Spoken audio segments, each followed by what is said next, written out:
কোরআনের মাহফিল ছেড়ে যারা প্রকৃতপক্ষের মুমিন মুসলমান তারা কোনোদিন চলে যেতে পারে না। কথা বলেন না কেন? কথা বলেন না কেন?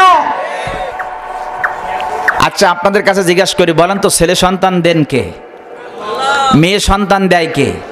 আবার সন্তান দেয় না দুই একজন ওইভাবে আছে তাদের সন্তান হয় না, এও ক্ষমতা কার? একজন স্বামী স্ত্রীর তিনটা মেয়ে হইস পরস্পর, দেয় কে? 4 নম্বরে যখন স্ত্রীর গর্ভে বাচ্চা গিয়েছে, স্বামী বলতেছে, বিবি তোর পেটেতে মেয়ে ছাড়া আর কিচ্ছু হয় না, তো 3টা মেয়ে হয়েছে, এবার যদি তোর মেয়ে হয় তা তোর তালাক দেবো, তোর মার বেডে তালাক দেবো। এই জাতীয় কিছু বেয়াদব পুরুষ আমাদের সমাজে আসে না? নেয়। স্ত্রী দেখলো অবস্থাও খারাপ, আমার মেয়ে হলে আমার মার বেডে তালাক দেবে। আচ্ছা, মার কেউ বিয়ে করিয়েছে, তালাক দেবে কি ভাই? কথা বলেন না কেন? আসে না নাই? আসে না নাই? কিছু কিছু বেয়াদব আছে, কোথায় কি বলে হিসাব নাই। বন্ধুগণ আমার, তো নিয়ত করতেছে পুরুষটা, মানে ওই বেটা মানুষটা, পুরুষ মানুষটা নিয়ত করতেছে, আল্লাহ তুমি যদি আমাকে একটা ছেলে সন্তান দাও আমার স্ত্রীর মাধ্যমে, তাহলে আমি এই মসজিদ ঘরে 100 টাকা দান করব। এখন বাচ্চা যখন হয়েছে, দেখা গেল ছেলে হলো না, হয়েছে মেয়ে। ও চাইছিল ছেলে হলে 100 টাকা দেবে। হুজুর যেই বলল, হুজুর আমি এই কথা বলেছিলাম কিন্তু হয়েছে মেয়ে, কি করতে হবে? হুজুর বলছে, যেহেতু তোমার মান্যত পূর্ণ হয়নি, তোমার টাকা দেওয়া লাগবে না। যাক, তাহলে বেঁচে গেলাম। একে তো মেয়ে হিস খুব একটা সন্তুষ্ট না, কারণ মেয়ের বাজার এখন খুব একটা ভালো না। কথা বলেন না কেন? নবীজি বলেছেন, যত মেয়ে হবে তোমার জন্য জান্নাত সহজ হবে। আর আমরা মনে করি মেয়ে হলে বড় বিপদ। কথা বলেন না কেন? বন্ধুগণ আমার, তো যাই হোক, আল্লাহ লীলা খেলা বোঝা বড় দায়। 3 নম্বর থেকে 4টা মেয়ে হয়ে গেল। 5 নম্বরে যখন স্ত্রী গর্ভে বাচ্চা গেল, তখন নিয়ত করতেছে, আল্লাহ এবার যদি একটা ছেলে হয় তা আমি একটা গরিব মানুষের 500 টাকা দেব। কিন্তু আল্লাহ লীলা খেলা বোঝা বড় দায়। এবার হয়েছে আর একটা মেয়ে, ছেলে হলো না। হুজুরে যেই বলতে, হুজুর এই বলেছিলাম হয়েছে মেয়ে, কি করব? হুজুর বলছেন যে তোমার টাকা দেওয়া লাগবে না, কারণ তোমার ছেলে হয়নি। চিন্তা করলো, আমার বাড়ি মনে আল্লাহ মহিলা কলেজ করবে, এত মেয়ে যদি এক বাড়ি হয়। 5টা হয়ে গেল। 6 নম্বরে যখন স্ত্রী গর্ভে বাচ্চা গেল, এবার বলতে চিন্তা করতেছে, আমি যেটা বলি আল্লাহ তার উল্টো দেয়। আমি চাই ছেলে, আল্লাহ দেয় মেয়ে। তো চিন্তা করে আল্লাহর বলতেছে, আল্লাহ এবার যদি আমার একটা মেয়ে হয় তাহলে শয়তানের 10 টাকা দেব। কার টাকা দেবে? কার টাকা দেবে? শয়তানের। আচ্ছা সত্য করে বলুন তো, কোরআনের মাহফিলে বসে আজ পর্যন্ত কেউ কি আপনারা শয়তানের দেখেছেন? কেউ দেখেছেন? কেউ দেখেছেন? আমি নুরুল ইসলাম ফারুকী সাতক্ষীরা শ্যামনগর থেকে ওয়াজ করতেছি। ওয়াজ করার জন্য আপনাদের সামনে এই ঝিনাইদহ জেলায় এসেছি। আমিও কোনোদিন এখনো শয়তান দেখিনি। এখন চিন্তা করলো, মেয়ে হলি 10 টাকা শয়তানের দেবে। আল্লাহর লীলা খেলা বোঝা বড় দায়। এবার হয়েছে একটা মেয়ে। আগে ছিল 6টা, 5টা, আর এই একটা হলো। কটা হলো? এবার হুজুরিকে বলতে, হুজুর আমি যেটা বলি সেটা খেটিছে। কই কেন?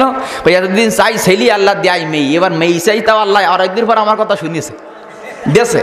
তো হুজুর বলতে, যাক আল্লাহ তোমার নিয়ত কবুল করেছে, তো কি সমস্যা কি? বলতে, হুজুর আমি শয়তানের 10 টাকা দিতে চাইলাম। কই দেওকে যাও। এখন ও রাস্তা পর্যন্ত চলে গেছে। চলে যাওয়ার পরে চিন্তা করতিস, তাই তো শয়তানের তো টাকা দেবো, তো শয়তান পাবো কোন জায়গায়? এও তো এক ফেরা। আবার ফিরে এসে বলতে, হুজুর বিপদে একটা পড়েছি, 10 টাকা শয়তানের দেবো বটে, তো শয়তান তো কোন জায়গায় পাবো? আমি তো কোনোদিন দেখিনি। তো হুজুর বলতিস, তাই তো আমিও 15 বছর এই মসজিদে ইমামতি করি, আমিও কোনোদিন শয়তান দেখিনি। দুইজন বেশ একটা বিপদে, শয়তান পাওয়া যাচ্ছে না, টাকা দেবো কার? হুজুর বললে, দেরি করো, তুমি বিকালবেলা আসবো, আমি একটু কোরআন হাদিস খুলি দেখি শয়তান কোন জায়গায় পাওয়া যায়। শয়তানের তো দেখা হয়নি এ পর্যন্ত, তো বিকালবেলা আবার আসবা। তো উনি বাড়িতে চলে গেলেন। বিকালবেলা হুজুরের কাছে গিয়ে বলতে, হুজুর কি আমার সে প্রশ্ন সমাধান হয়েছে? কয় হ্যাঁ, শয়তান পাইছে। কয় কোন জায়গায়? কয় যেখানে কোরআনের আলোচনা হয়, যেখানে ইসলামের কথা হয়, যেখানে কোরআনের মাহফিল হয়, যেখানে রসুলের নামে কথা হয়, ওই মাহফিল ছেড়ে যে চলে যায় ওই হলো শয়তান। কথা বলেন না কেন? কথা বলেন না কেন? দেখবেন আধা ঘন্টা, 1 ঘন্টা, 15 মিনিট, 2 ঘন্টা বইলে পাশা গরম হয়ে যায়, ও শয়তান আর বসতে পারে না, ও উঠি চলে যায়। এখন ও চিন্তা করলো, তাও তো আমার মাহফিলে যাওয়ার দরকার। ওই দিন গ্রামের পাশে ছিল এক মাহফিলে গেছে।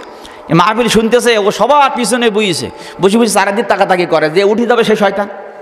কারণ পিছনে না বলি তো বোঝা যায় না। পিছনে বসে বসে চারিদিক তাকাতাকি করতেছে, কেউ ওঠে, কেউ ওঠে, কেউ ওঠে। দেখে ওদের যে চেয়ারম্যান ছিল, সেই চেয়ারম্যান সাহেব 15 মিনিট ওয়াজ শুনে চলে যাচ্ছে। ও তাড়াতাড়ি ওই সাইড দিয়ে ঘুরি, সামনে যে চেয়ারম্যানের সালাম দেয়, বলতে, চেয়ারম্যান সাহেব আপনি চলে যাচ্ছেন, 10 টাকা নিয়ে যান, আপনি আমার কাছে পাবেন। চেয়ারম্যান বলতে, না তোর কাছে আমি টাকা পাবো না। কয় না, আপনি পাবেন। কয় না তোর কাছে আমি টাকা পাবো না। কয় পাবেন আপনি। কয় কে ভাই পাবো? কয় হুজুর বলি মসজিদের হুজুর সাক্ষী আছে, হুজুর জানে তো আপনি পাবেন। সাক্ষী কে? কথা বলে না। চেয়ারম্যান সাহেব বলতে আমি মসজিদেই যাইনি, কোনোদিন হুজুরকে শুনছি হুজুর আমার মসজিদ দিকেছে? এই জাতীয় চেয়ারম্যান সাহেব আছে না নাই? আছে না নাই? আছে না নাই? জীবনে কোনোদিন মসজিদে ওঠে না, চেয়ারম্যানিত্ব করে, আছে না নাই? কথা বলে। আমি আপনাদের মাঝে বলছিলাম, চেয়ারম্যান সাহেব বলতেছে যে হুজুর আপনাদের এলাকার চেয়ারম্যানের কথা বলতেছি না, কিন্তু ইনি ভালো, ইনি ভালো। প্রায় জায়গায় আমি শুনতেছি, অধিকাংশ জায়গায় মাহফিল এখন বন্ধ, কিন্তু ঝিনাইদহ কালীগঞ্জ থানা ঝিনাইদহ শহরে মাহফিল এখন অটোমেটিক অহরহ চলতেছে। আলহামদুলিল্লাহ পড়েন, আল্লাহু আকবার বলেন। যাদের মাধ্যমে, যাদের ওছিলায়, যাদের কথায়, যাদের সমর্থনে এই কোরআনের মাহফিলগুলি চলছে, আল্লাহ পাক তাদেরকে যেন যাচাই খায়ের দান করে, উত্তম প্রতিদান দান করেন। জবান খুলে বলুন আল্লাহুম্মা আমিন। আমার বন্ধুগণ, আমি আপনাদের মাঝে বলছিলাম, হুজুর বললেন বিকালবেলা আসবা। মাহফিল থেকে যে ব্যক্তি উঠে যায় ওই হলো শয়তান। চেয়ারম্যান সাহেবের হাতে যখন 10টা টাকা দিতে গেছে, ঘটনা যখন বলেছে মাহফিল থেকে উঠে গেলে সে হয় শয়তান। চেয়ারম্যান বলতেছে তোর টাকা তুই নিয়ে যা, মাহফিল যতক্ষণ হবে ততক্ষণ বসবো, বাড়ি আজকে আর যাব না। সুবহানাল্লাহ বলবেন না? আমার বন্ধুগণ, তাহলে কি আপনারা ওয়াজটি বুঝতে পেরেছেন? এইবার দেখবেন মাহফিলতে কোনটা ওঠে, যেটা উঠবে ও ডাকি, যেটা উঠবে ও ডাকি, যে উঠবে সে কি? আপনারা সবাই বলেছেন, আমি একবারও বলি। 3বার বলেছেন কারা? আপনারা বলেছেন না? আমি কি একবারও বলেছি? হ্যাঁ। এবার আপনি শুনবেন, 1-1.5 ঘন্টা কথা হবে, মাঝে মাঝে ডাইনি বামে তাকাবেন, দেখবেন কেটা ওঠে। কথা কি বুঝতে পেরেছেন? কারণ আমি কিন্তু সবার নাম জানি না, আপনারা জানেন। আর আজকে যদি কোনো রকম ভুল করে উঠে যান, কালকে সকালবেলা রাস্তায় দেখা হলে পর বলবে তুই সেই শয়তান, 1 ঘন্টা হলে উঠে আইলি। কথা বলেন না কেন? কি আপনারা কষ্ট পাচ্ছেন নাকি? কোনো অসুবিধা হচ্ছে নাকি?